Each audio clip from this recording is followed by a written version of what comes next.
దేశ చరిత్రలోని మరో మహాద్భుత ఘట్టం ఇప్పుడు తుంగభద్ర నది ఒడ్డున ఆవిష్కృతం కాబోతోంది. ఈ తీరాన 108 అడుగుల శ్రీరాముని విగ్రహం ఈ తీరాన ఏర్పాటు చేయనున్నారు కేంద్ర హోంమంత్రి అమిత్ షా. దీనికి వర్చువల్ గా శంకుస్థాపన చేయనున్నారు. అందుకు ఏర్పాట్లు చకచకా జరుగుతున్నాయి. తెలుగు రాష్ట్రాలలో ఇదో భారీ సంచలనంగా మారిందిప్పుడు. పరవళ్లు తొక్కే తుంగభద్ర నదీ తీరాన వెలసిన శ్రీ రాఘవేంద్ర స్వామి మఠం సమీపంలో ఇప్పుడు శ్రీరాముడి ఆలయ నిర్మాణం చేస్తున్నారు.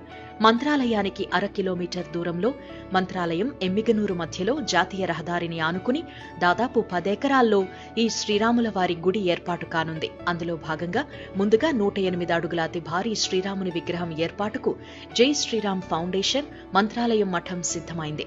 ఈ 2 సంస్థలు సంయుక్తంగా శ్రీరాముడి దేవాలయాన్ని నిర్మించనున్నాయి. దేశ